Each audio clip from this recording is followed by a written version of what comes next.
Long ago, Viego ruled a forgotten kingdom. When his beloved wife died, he sought to defy death itself. But his desperate act unleashed the ruination, a disaster that shattered magic and life alike. Consumed by grief and transformed into a spectral being, Viego rose as the ruined king. Driven by obsession, he commands the harrowings and unleashes the black mist across Runeterra, laying waste to all in his relentless search to bring her back.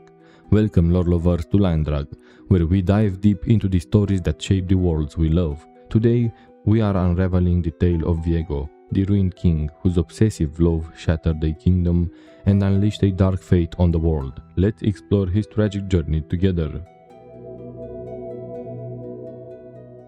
Far to the east, beyond distant seas, stood a kingdom now erased from memory, its name scattered like the ruins that line its forsaken shores. Few recall its fate, and fewer still the name of the young king whose heart, ruled by love, brought about its end.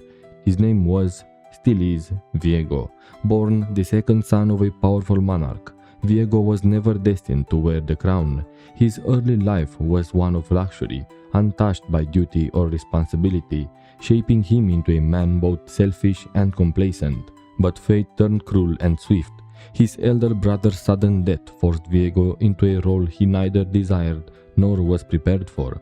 He approached the throne with indifference, disconnected from the weight of his station until he met Isolde, a seamstress of no noble blood. Struck by her beauty, he offered her his hand in marriage, and in doing so, one of the most powerful rulers of the time took a peasant girl as his queen.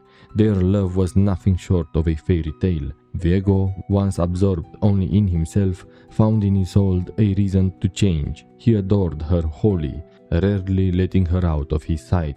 She became his constant companion, the focus of all his attention and affection. Lavish gifts followed wherever she walked, and when she spoke, the world around him seemed to fade. Viego's court grew restless, his advisors unable to draw his focus from Isolde or the affairs of state, watched as the kingdom slowly fractured under his neglect. Discontent festered in the shadows, and whispers of betrayal began to rise. Beyond the kingdom's borders, enemies sensed weakness and moved to exploit it. One day, a blade found its way through the palace defenses, not to Viego, but to Isolde. The assassin's dagger, laced with poison, missed the king and grazed the queen instead. The venom coursed through her quickly, casting Isolde into a deep, unshakable torpor. Viego, powerless to stop her decline, watched helplessly as her life withered before him.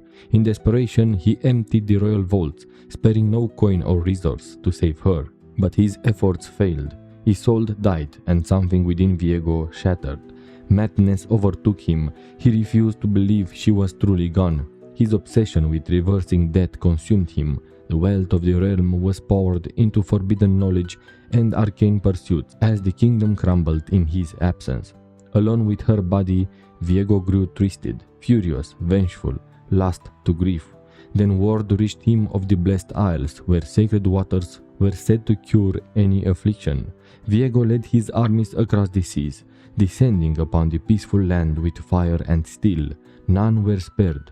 Through blood and ruin, he carved a path to the heart of the Isles, and there, in the depths of their sanctuary, he placed Isolde's body in the hallowed waters. He would see her return, no matter the desecration, no matter the price, and for a fleeting moment, his wish came true. Isolde rose, not as she once was, but as a wraith born of agony and shadow. In her torment and confusion, torn from the peace of death, she seized Viego's own enchanted blade and drove it through his heart. The sacred waters collided with the cursed magic of the sword, unleashing a violent surge of power. The chamber exploded in a wave of dark energy, sweeping across the Blessed Isles and binding all it touched in cursed, eternal death. Viego remembers none of it. His kingdom fell, forgotten in the wake of cataclysm. Ages passed, empires rose and crumbled, and his name faded from history. Until, 1,000 years later, Viego returned. Twisted by the same obsession that consumed him in life, he rose as something more, something worse. Driven by a deranged, unwavering devotion, every act he commits is to reclaim Isolde. The black mist flows endlessly from the wound in his heart. devouring life wherever it spreads. Through his mist, Viego searches unceasingly, seeking any means to bring her back. Where he walks, death follows. The slain rise to serve him. Entire lands vanish into shadow, and for each joyful memory the world stole from him, he demands 1,000 lives in return.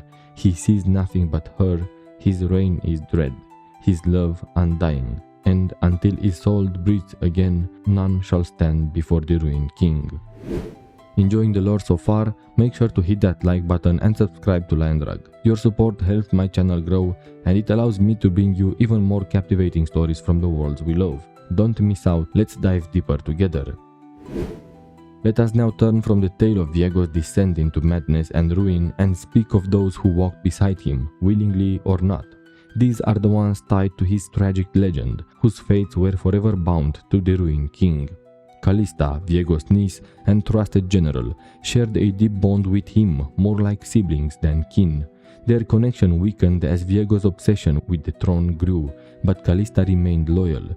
When an assassin targeted Viego, it was Callista who intervened, but the blow struck Isolde instead.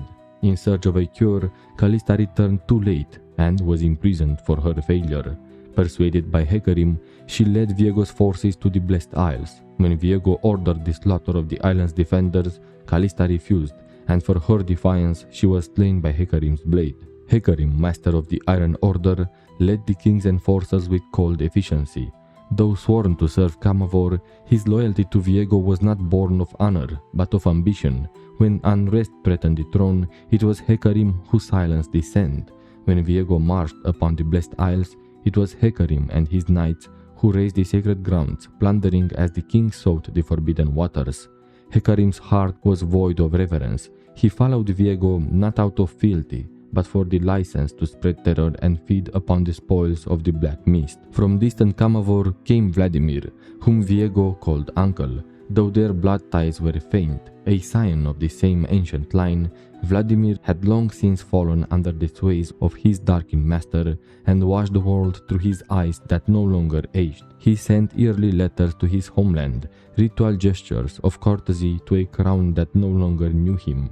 After Isolde's poisoning, Vladimir's word went unanswered. Viego, shattered by grief, never knew that his distant kin possessed the very power that might have saved her. Isolde, Viego's tragic love, was a seamstress before becoming the center of his world. Beautiful and kind, she was suffocated by Viego's possessive love.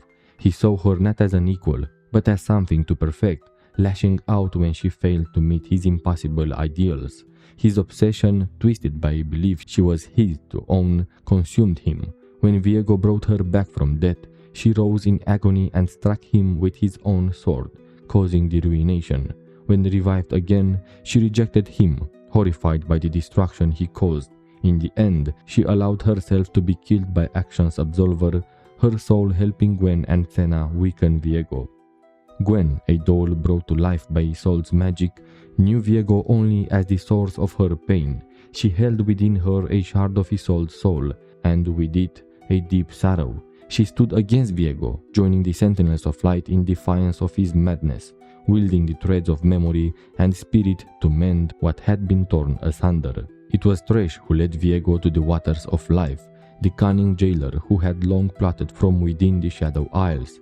Later, together with Gangplank, he woke the slumbering king, hoping to use him to seize Bilgewater.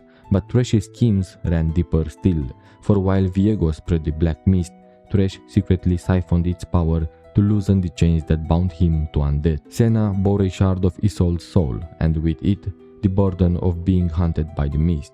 Trapped within Thresh's lantern for years, she learned the truth of Viego's obsession. When she was freed, she and her husband Lucian resolved to end Viego's reign. Upon confronting her, Viego attempted to pull Isolde's soul from her, but failed. In the final battle, Senna joined Gwen, Akshan, and a new sentinel to defeat Viego and bind him in the hallowed mist. During the rise of the sentinels, Vex, the melancholic Yordle, aided Viego in his global ruination. Drawn to his despair and darkness, she found purpose in his desire to drown the world in sorrow. But once she saw that his motivation stemmed not from true nihilism, but from love, she abandoned him, disillusioned. As Viego spread ruin, champions rose to confront him.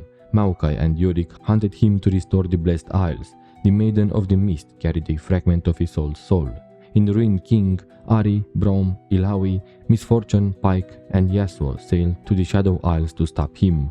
He tempted Misfortune with offers of power and resurrection, but she rejected him and sealed him with a Buru artifact.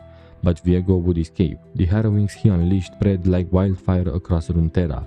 Darius, Karma, Poppy, Samira, and Vayne rose to repel the darkness, and as his influence grew, he corrupted champions like Draven, Pantheon, Misfortune, Shyvana, and even Karma. In response, the Sentinels of Light rallied their might. Diana, Graves, Irelia, Olaf, Pike, Rengar, Riven, and more stood against the tide.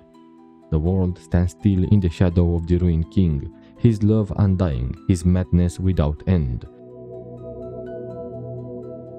Thanks for joining me on this journey through Viego's tragic tale. If you enjoyed this video, don't forget to like, share, and subscribe to Lion Drag. And if you are craving more lore-filled discussions, be sure to join our Discord community where fellow lore lovers come together to dive even deeper into the stories we adore. See you there.